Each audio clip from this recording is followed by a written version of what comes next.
Las Vegas, known around the world for parties, gambling, show business, and luxury hotels.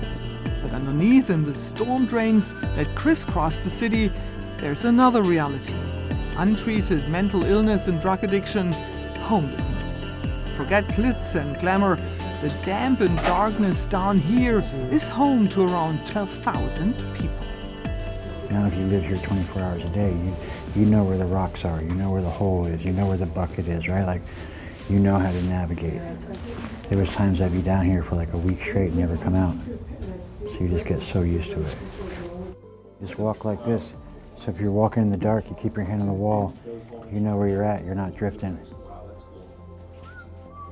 Rob was homeless for 5 years and spent a large part of that time in the tunnels. Now he's working with Shine a Light. That's an organization that helps people down here with food and batteries and also guidance on restarting a regular life.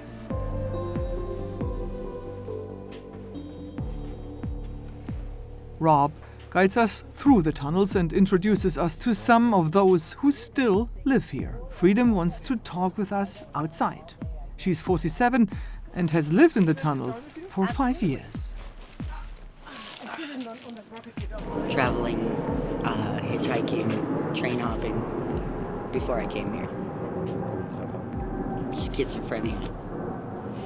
So how do you get your meds? I don't. Oh.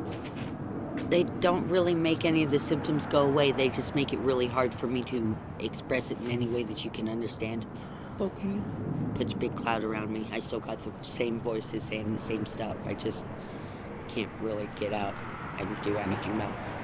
Actually, under the bridge right there, the train bridge, the last time I was raped, the first 3 years I was raped each year. It's weird to wake up with a stranger in bed with you. It happens. We learn to compartmentalize, put everything in its own little space and leave it there. There's only so much we can do.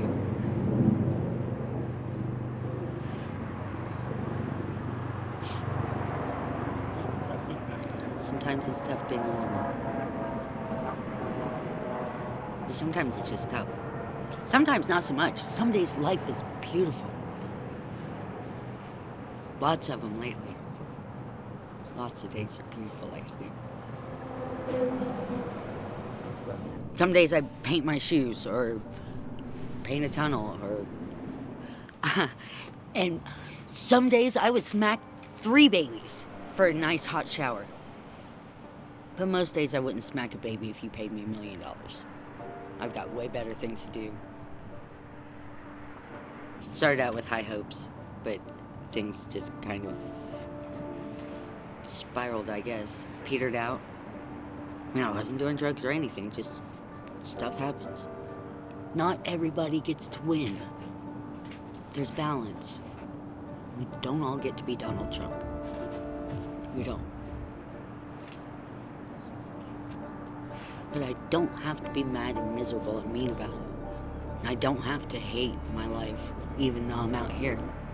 What kind of drugs are you taking? Meth. I smoke a lot of weed. I've smoked a lot of weed since I was 21, though. Today I'm supposed to be doing laundry. Where do you do your laundry? Usually at the laundromat down the street.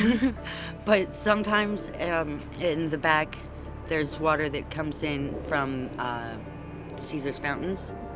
So it comes in warm, fairly clean, chlorinated, you know. I wouldn't drink it. Dear God, I wouldn't drink it. I definitely wouldn't shoot up drugs with it. Some people are crazy. Freedom takes us back in to show us.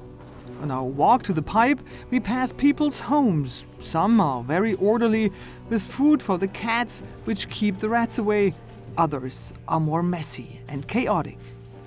We pass many people sleeping under blankets in the dark. We meet Beverly. She knows she's 45, but isn't sure how many years she has been living here. These are storm drains built to carry floodwater. I ask what she does when it starts raining. It hasn't rained in a long time, but when it does rain, it's very, very scary. You lose everything unless you have like a system. Like I try to raise everything up and put my stuff on hangers or put the stuff on ledges. Yeah, sometimes it's just unreal. Suddenly there's daylight, giving us some orientation as to where we are in the tunnel system. This is between the interstate and Caesar's Palace. There is cool art in the tunnels, there really is. So the kids come through the little burglars there, and then they spray, and then they go up again. You saw where I had painted mine, I had color blocked it. Yeah. Do my laundry back here, I'll throw it in a wagon and drag it through. Usually there's a bridge there, which is like a 2x6 that goes over the water that I can walk across. But on the way back, I'll pull my laundry out and carry it across. I was getting all slimed up. 10 long minutes into the tunnels, we meet Jay. I understand. I've been out here like 9 or 10 years. I know, but Yeah, I don't know where the hell he is. Long enough. He's following us. too long. Is Yeah, it?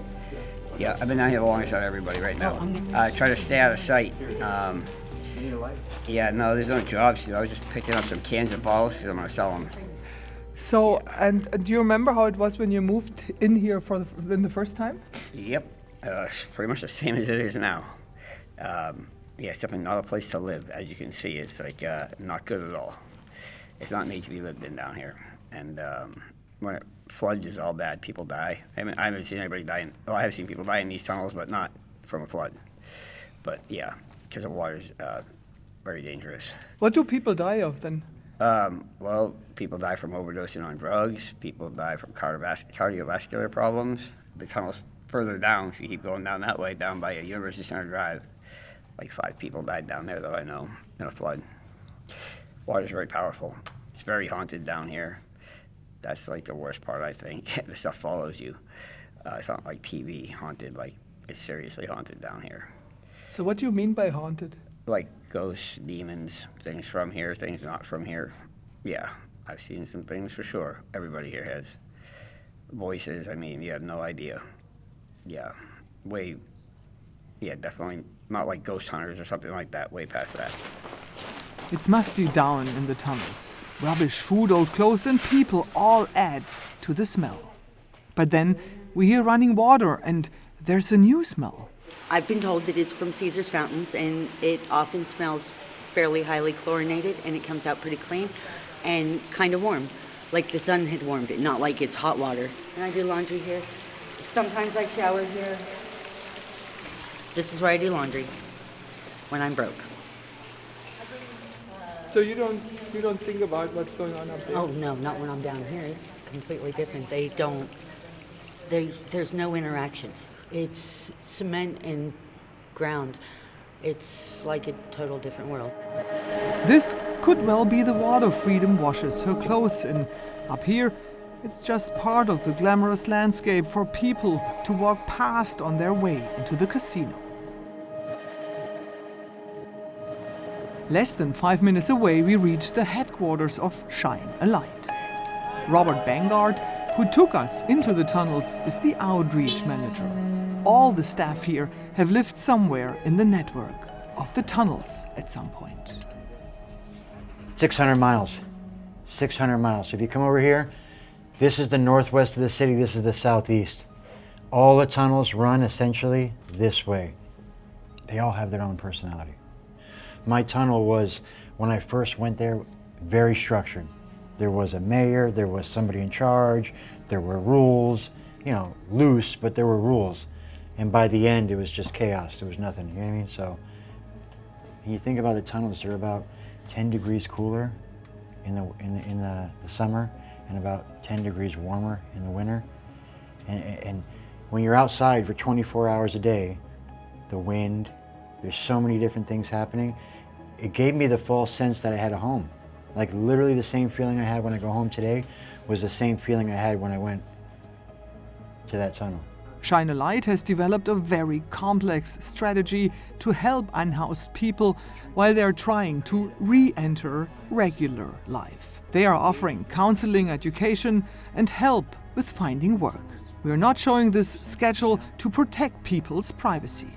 Rob says many people are so overwhelmed after leaving the structure and routine of the tunnels, they overdose soon afterwards. The workers here try to help them gain self-esteem, and they always offer a sense of solidarity. We're all eye to eye. If they're sitting down, I sit with them. If they're standing, I stand with them. If they're kneeling, I kneel with them. Try to get on their level and share. So it's like an equal balance of listening and sharing our experience to relate with them. When I was homeless, I had no hope. I had no hope. And when you don't have hope, you don't plan. You don't think about the future. You're just living very much in the moment. You're just trying to build relationships, humanize them, relate to them, talk to them, you know, all the things we can do to try and bridge the gap, right? And usually it's sharing our experience, our own experience of what we went through when we were out there and how we got out and what it's going to be like, and just loving on them.